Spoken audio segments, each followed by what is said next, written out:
On est avec Adrien Martineau de chez Days of Wonder et puis Antoine Prenot de chez Days of Wonder aussi. C'est toujours lui, c'est non finissant en haut. Lui c'est marqué dessus. Ouais. Mais là, il n'y a rien marqué. C'est marqué dedans. C'est dans le dos en fait. Alors ça c'est Vincent qui est chez Trick Track mais il n'a rien marqué non plus, il ne respecte rien. On a un clodo qu'on a récupéré dans la rue, on lui a proposé une partie. En échange de bière. En échange de bière. Paye Il est bien. venu. D'ailleurs en plus le clodo il cache, comme il s'est vautré sur le coin, il cache complètement Adrien Martineau. On est là pour parler de Small World qui va arriver chez Days of Wonder, un jeu de Philippe Cayert. Exactement. Et là, vous allez nous expliquer, cher monsieur Adrien Martineau, comment ça fonctionne si bien. Comment ça marche, comme on dit dans le milieu. J'ai cru comprendre que c'était une espèce de genre de version modernisée de Vinci. C'est ça, c'est un peu... Vinci, comme dit Mops. C'est un peu, on va dire, un retravail de Vinci. Où on a... on a un peu, on va dire, élagué toutes les micro-règles qu'il y avait dans Vinci pour en faire un jeu, en tout cas, qui est beaucoup plus simple à appréhender que Vinci, aussi beaucoup plus court, plus dynamique et plus intéressant au final. Il serait pas un peu plus mieux, non? Il est vraiment plus mieux. C'est un jeu plus. Bah merci, à la semaine prochaine. Là on a le plateau 5 joueurs qui est sur la table et il y aura dans la boîte effectivement 2 plateaux, chacun étant réversible, donc au dos de celui-là, il y aura la partie 4 joueurs et il y aura un deuxième plateau plus petit. 2 plateaux réversibles, ça fait 4 plateaux. Voilà. Où il y aura la partie 3 joueurs et 2 joueurs. C'est adapté à toutes les configurations de Non mais les jeux, ça commence à rentrer. On précise que c'est un prototype. Oui, c'est un prototype. Là donc pareil, ça a été découpé à la main. À la main. Par des gnomes que vous embauchez le week-end. C'est ça, c'est notre ça brille mais ça brillera pas comme ça. Hein. Exactement, on aura une finition mat à l'allemande. Est-ce qu'il y aura le logo de l'OM comme ça sur la version finale? Partout, parce qu'on est vraiment que des fans de l'OM à Days of Wonder, c'est pour ça qu'on est à Paris d'ailleurs. Comment ça fonctionne alors vite fait? Alors, avant qu'on enchaîne sur un début de partie. Alors très vite fait, il y a à peu près 4 mécaniques qui résident un petit peu dans l'ensemble du jeu. La première, c'est la mécanique sur le choix des peuples. Il y a au début de partie ici 6 combinaisons de peuples et de pouvoirs qui sont mis au hasard. D'accord. Donc les pouvoirs s'imbriquent à la manière d'un puzzle comme ça, voilà, dans la tuile de peuple. Et donc au début de son tour, chaque joueur va pouvoir choisir l'une des combinaisons peuple-pouvoir disponibles. Là ça a été placé au pif au départ. C'était placé totalement au hasard au départ. Il faut savoir que ces combinaisons-là, elles ont un coût différent selon leur place dans la pile. Donc celle-ci, la plus éloignée de la pile ici, va valoir 0, puis 1, 2, 3, 4 et 5. On peut acheter ça. Voilà, les zombies diplomates, les zombies diplomates sont achetables. Les zombies diplomates. Les zombies diplomates. Mais où va-t-on? Le monde court à sa perte. Voilà, donc on va les. Vu qu'il y avait des elfes en combinaison, c'est chouette. Les elfes des forêts. L'idée c'est qu'on va les acheter avec les points de victoire qu'on a. Au début, on a chacun 5 points de victoire qui nous permet d'acheter toutes les combinaisons. Donc si jamais je veux acheter par exemple les mi-portions marchandes, je vais devoir payer. Ça coûte moitié moins cher. Voilà. Parce qu'elles sont mi. Oui. Bon, ça coûte le même prix. Non, ça coûte 0, 1, 2. Voilà. Donc je vais pour ça payer 1 sur les géants, 1 sur les elfes, et pouvoir prendre les mi-portions avec le pouvoir marchand. Voilà. Sachant que du coup, les joueurs derrière qui voudront prendre les géants montés ou les elfes des forêts vont gagner un point de victoire supplémentaire. Donc c'est un système qui comme ça va auto-équilibrer les différentes combinaisons. Alors pour qu'ils aient quelque chose quand même à prendre, on remonte ensuite les combinaisons, on en tire et on en une sort. nouvelle. On va découvrir ce qu'il y a dessous. Justement, on va découvrir ce qu'il y a dessous. On mélangera pour commencer la partie pour de vrai. J'ai le droit de commencer avec des mi-portions. Et là on a des tritons volants. Des tritons volants. C'est vraiment n'importe quoi ce jeu. Des snorkis volants. Quelque chose d'important, c'est que sur cette combinaison tuile de pouvoir apparaissent donc 2 nombres, 6 et 2. Et l'addition de ces 2, donc 8, me donne le nombre de mi-portions marchandes avec lequel je vais jouer. 8 demi-portions marchandes. 8 demi-portions marchandes, qui me font effectivement tout à 4 portions. Et je vais commencer immédiatement mon premier tour de conquête. Il y a des trucs placés là aussi, c'est aléatoire du départ n'importe comment. Là, effectivement, on découvre le plateau de Small World et on a au début placé sur les petits marqueurs blancs ici les tribus oubliées en fait, qui sont les tribus qui sont là depuis très longtemps et qui vont un peu nous empêcher en tout cas notre progression au début du jeu. Avec mes 8 demi-portions, je vais pouvoir maintenant rentrer sur le plateau.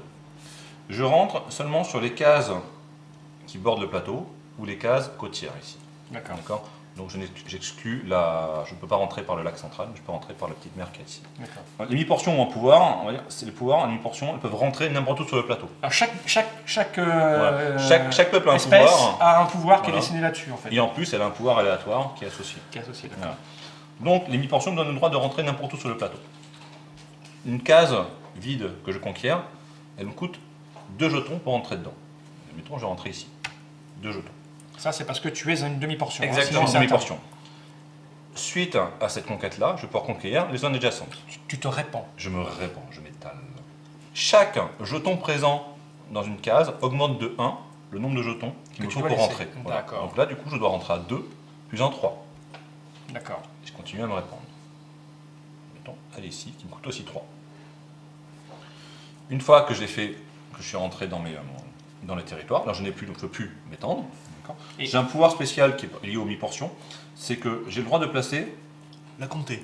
la comté en fait. Les 2 premières cases que j'ai conquéries, je passe ce petit jeton là et elles deviennent imprenables. Il faudra faire attention, je pense qu'il y a un copyright sur la Exactement, comté, ce sont des tanières. Ah, les tanières. Attention au copyright avec Small World. Ah oui, parce que le fromage, ils vont pas vouloir. Ouais, non, c'est déposé. Et une question, qu'est-ce qui se passe quand... Parce que là ça tombait un bien, parce que tu as pu en mettre 3, 3 et 2. Voilà. Mais si tu n'en as que 7 et que tu peux pas les placer, tu les laisses en Alors, il y a une règle spéciale, c'est admettons, j'en ai plus assez pour conquérir une. Attends. Non mais c'est la Tolkien Company qui fait ça. Vous avez décompté, vous me devez 300 000 $. Ça rémite quoi, donc ça va partout. Admettons que là, je dois conquérir ce territoire avec une tribu oubliée dedans, j'ai plus que 2 jetons mi-portion, j'ai fait lire au bit. Je peux quand même tenter de rentrer et lancer ce dé qui est le dé de renfort. D'accord. D'accord, qui a en fait 3 faces blanches, une face 1, une face 2, une face 3. Je lance ce dé, 0, je peux pas conquérir. Voilà, j'ai bien raté. Si jamais j'avais pu faire 1, et ben ça me donne un jeton supplémentaire, donc j'ai le droit de rentrer dans ce territoire. Voilà, c'était pas dans Vinci, effectivement. Je le fais uniquement sur la dernière conquête de mon tour. Ça finit mon tour. Je me suis réparti dans mes 3 régions. Mon pouvoir de la comté, de la tanière, rend le territoire. Ça rend le territoire imprenable, donc j'ai pas besoin de laisser finalement plus de hobbits que ça. Mais je peux me répartir à la fin de mon tour dans tous les territoires. Voilà. J'enlève les tribus oubliées parce qu'elles ont été éliminées par. C'est méchant les hobbits. J'ai fini mon tour. Dernière phase de mon tour, c'est je compte mes points de victoire. C'est 1 point de victoire par case que je contrôle. 1, 2, 3. Lié à mon pouvoir de marchand, qui lui me donne plus 1 point de victoire pour chaque case que je contrôle. D'accord. Donc 6 points. Ok. Et tu les prends Je immédiatement, prends 6 points que tu pourras après utiliser pour acheter les trucs. pour acheter d'autres choses. Et là, j'ai fini mon tour. Voilà. Donc tout le monde va pouvoir faire son tour de jeu. Il me ramène. C'est à moi. Alors, on va d'abord expliquer les mécanismes qui viennent après, genre le déclin. C'est à moi. Qu'est-ce qu'on peut faire? Ça veut dire, il fallait les mettre derrière. Quoi, en fait. Il fallait les mettre derrière. Ça va être super, tu vas voir. On va les éclater. Le tour suivant, et j'ai 2 choix. Soit je continue à étendre mon peuple de hobbits. Le tour suivant, c'est après que tout le monde ait joué Voilà. son truc. Exactement. Tu veux dire demi-portion? Demi-portion. je vais pas y arriver. T'aurais dû prendre des zombies, c'était réglé. C'est ça, il n'y a pas de droit, il n'y a pas de TM derrière. Les demi-portions, c'est bon. ça va être pareil, vous allez retomber des problèmes avec la Rashkiri. Enfin, Donc je prends dans ce cas-là toutes mes mi-portions en main et je me déploie de la même manière. Admettons 2 ici, 3 ici. Ou je peux décider que mon peuple s'est suffisamment étendu ou alors il est trop menacé et je le passe en déclin. D'accord. Quand je le passe en déclin, je perds systématiquement mon pouvoir, que je défausse. Je retourne ma tuile de mi-portion. D'accord. Donc je perds le pouvoir associé. Bien sûr. Dessus. Je retire tous les jetons de pouvoir associés. Et surtout, je retire toutes mes mi-portions, sauf une Sur chaque paquet. par région. Ça, j'ai des fosses. Et je les retourne pour indiquer qu'elles sont maintenant en déclin. C'est la fin de mon tour. Je marque mes points. 1, 2, 3. J'ai plus le pouvoir marchand, donc c'est que 3 points. Et je finis mon tour. Et le tour suivant, je vais pouvoir racheter Racheter à nouveau d'un truc. une nouvelle combinaison. D'accord. Donc je vais avoir maintenant 2 peuples, un actif et un en déclin. Ok. Et les 2 vont me rapporter des points.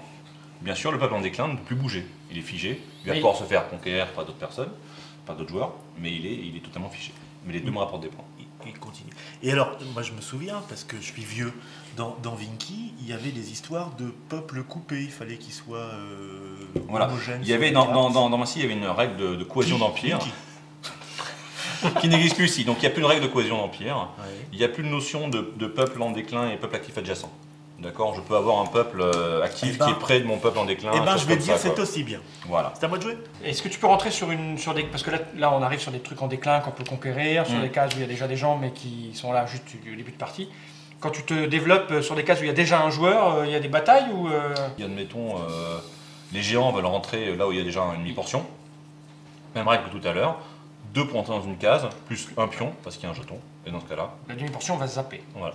D'accord. En fait, après, on apprend qu'il y a une perte par territoire. C'est-à-dire que si les géants rentrent ici, alors qu'il y a demi-portion ici, ils rentrent à 4. Et t'en verres qu'une seule. Voilà, il y en a une qui meurt, on va dire, et l'autre, je la rends à son propriétaire D'accord. pour la redéployer à la fin de mon tour. Pas de perte pour les géants dans ça. Non, l'attaquant ne perd jamais de pion. Et les petits symboles qui sont là, Alors ça, c'est des bonus par rapport à certains peuples. Par exemple, les sorciers gagnent plusieurs Il sur veut les dire symboles les mages. magiques. Les mines sont relatives aux nains. Ça, c'est des cavernes qui sont relatives à un pouvoir qui s'appelle des cavernes. D'accord. Donc si tu as un symbole sur une tuile que tu es sur le territoire en question, Voilà. tu as des trucs en plus. Exactement. Il y a des points de victoire supplémentaires des fois si par exemple les humains ont des points supplémentaires sur les plaines. Il y a un pouvoir qui s'appelle des collines, on gagne des points supplémentaires sur les collines, ainsi de suite. Donc en fait, le truc c'est tout simple, on récupère des tuiles peuple qu'on va qu'on va mettre sur la carte, et en fonction de l'iconographie qu'il y a sur ces trucs, il se passe des trucs spéciaux. Voilà, en fait Voilà. les règles. En un mot, les- c'est ça. les règles- Vraiment, c'est ça. Les règles, effectivement, la mécanique de base est relativement simple, et tout l'intérêt vient dans le choix des combinaisons D'accord. et dans ce qu'elle pourra Ah, dans apporter à mes peuples en fait. Mais dans le choix, mais Voilà. c'est un peu quand même dicté par le tirage là. Tu peux pas combiner. Oui, c'est le tirage qui effectivement va nous obliger à prendre certains à peuples. aucun moment tu peux pas combiner volant et orc si t'en as envie. Non, C'est. non. Ça dépend On des a, parties. au Ça total, dépend des il y a à parties. peu près 280 combinaisons différentes, ce qui C'est fait dans- que d'une partie à l'autre, on a peu de chances de retomber sur plusieurs fois la même Parce que combinaison. hein. dans Vaki, il n'y avait pas une histoire où on choisissait son peuple et son pouvoir. Non, dans Vinci, on associait deux pouvoirs Piqué. ensemble. Il n'y avait D'accord. pas de choix. Ouais.